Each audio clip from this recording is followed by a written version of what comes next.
John Cohen, who has been he's been a busy guy for the last few weeks. Not that things ever really slow down if you're an athletics director in the SEC, but from baseball tournament selection committee straight to Destin for SEC spring meetings.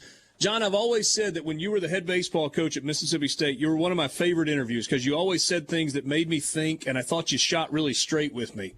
So you got to give us the super inside scoop from SEC spring meetings. Man, you're putting the pressure on me, my friend.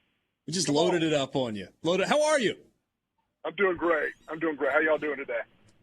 Doing well. As always, appreciate some of your time. Let's just jump right in because the thing that I think so many people were talking about was the scheduling model. And I'm curious how much of the time that dominated. I mean, obviously, the two models we're talking about are the 8-team model where there's one permanent opponent with 7 rotating, and then the 9-team model where there are 3 permanents and 6 that rotate. How much of the time in the AD meetings were dominated by that particular piece of conversation? I think there's a lot of discussion about it. We want to get it right. We made a decision to play football 2 years ago, and that wasn't the most popular thing in the world to do, and I think our commissioner got that right. We had an SEC championship game, a conference championship game, well before most had a conference championship game. I think we got that right. Our league has a tradition of getting it right, and we want to get this right. And there's a lot of good points on all sides of this issue, and I think it's important. This is the time to be discussing it. You know, it's interesting to me. I think there's so many people that would have loved to have been a fly on the wall while those conversations were happening. But in the absence of that, we get to debate it ourselves on the radio, and we've done a lot of that. And I think all three of us kind of look at it from the perspective of the state of Mississippi, and 9 games makes it harder to win more each year and accomplish postseason goals and all of those things. Where do you fall in this conversation? What makes the most sense for Mississippi State? Well, I'll tell you something I'm excited about. I'm excited about going back to the drawing boards and really I'm excited about the potential of a one-division format, and here's why. We have 2 divisions right now. Quite frankly, over the last 10, 12 years, I just don't think it's working. When a team in the East visits Bryant-Denny Stadium, and I'm just going to use Bryant-Denny Stadium as one of the Western Division teams, but when you visit Bryant-Denny Stadium once every 12 years, I mean, are you really in the same league with them? And yeah. I'm not pointing any fingers at anybody. I think at the time that decision was made, that was the current wisdom, and that was the right thing to do then. Many, many years later, you sit here and go, an Eastern Division team doesn't have to go to Baton Rouge for 12 years or Tuscaloosa for 12 years or Starkville, Mississippi for 12 years.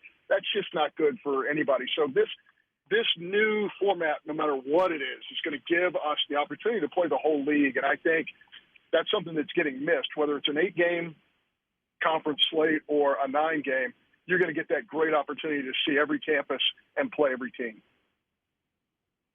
John, how do you balance doing what's best for Mississippi State and what's best for the SEC? Because sometimes those things are on opposite sides.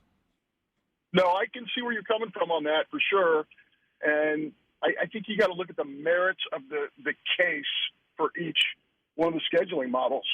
There is a case for an 8-game schedule within the league. I don't think what we're doing is necessarily broken right now. So, the old Southern saying, if it ain't broke, and I certainly don't think it's broke. We had 2 teams play for national championship a year ago.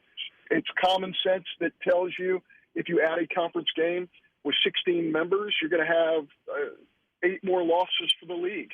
What does that do to the power rankings? On the other hand, what do our fans crave the most in the SEC? More SEC inventory. So with a 9th game, you're going to get to do that. That's a positive. On the negative side, somebody's going to play 4 at home and 5 on the road. And who's going to sign up for the school to be the one who's playing 4 at home and 5 on the road? Let's say you have 2 teams that are tied for first place in the league. One of them played 5 home games. One of them played 4. Is there a fairness there? And that's where I think the most important thing is fairness to everyone involved. And I think, when I look at my duties for Mississippi State, that's the one you take that extra step beyond, and you say, I think this is what's fair for the league. But there's merits to both sides of this thing. I'm going to see if I can paint you into a corner here. I know you're good at being evasive. So, Dr. Keenum, no, I'm messing with you. I'm messing with you when I say that. But this is fascinating to me. Dr. Keenum says, as it pertains to name, image, and likeness, we need a national solution that comes from Congress. Mike Leach, your head football coach, says Congress can't do anything. They're going to screw this up. Where do you fall in between those two? I mean, do you have to be the mediator between those two guys? Is that just two opinions from different people who do have stakes in the game? And what is the solution, John, with all of the things that are going on in the NIL world? How do we get there? Well, I think maybe you might be misinterpreting Coach Leach's comments. There are some dangers potentially to handing over the future of college athletics to the federal government, only because the federal government doesn't deal with college athletics every day. They have a lot of other issues that are critical to the future of this country, and college athletics might not fit into that. I will say, if you look at the history of professional sports, and I'm not saying that we're professional, I'm not drawing that conclusion, but what I am saying is the government stepped in and really saved Major League Baseball in the late 60s and early 70s. Had they not stepped in, you would have had a free agency in baseball that would not have allowed for any fairness whatsoever or competitive balance. So I am in agreement with both of them. I think both of them are making really good points, and I do agree with Dr. Keenum. We're going to need some help. But does that help mean that our federal government is now completely running college athletics? Because I'm not sure that's the answer either. Can you take us inside the baseball tournament selection committee room and what that debate was like for the last couple of teams? Ole Miss, one of the last to get in, NC State, one of the last to be out, and just how difficult a decision that was? Well, in my mind, it wasn't a debate between, necessarily Ole Miss and NC State. Both those teams are very deserving. There's no question NC State is a deserving team. There's some other teams that were involved in that as well. It's a difficult job. There's some geographical footprint issues that have to be dealt with in that room. You might agree, you might disagree, but that's the way that it's set up in policy at the NCAA. There's no doubt in my mind that Ole Miss had the potential to go out and do what they've done, win a regional and have a chance to win a super regional against a really good Southern Miss team. Yeah. But also, I think NC State could have done the same thing, only because they have. I mean, they've had very similar years as to the year that they had this year and gone out and won regionals and, quite frankly, super regionals. It's a difficult decision, and I don't want to bring up any other schools into this conversation, but there's at least a couple more schools that I think you could bring into that conversation. I wouldn't pit necessarily just Ole Miss against NC State.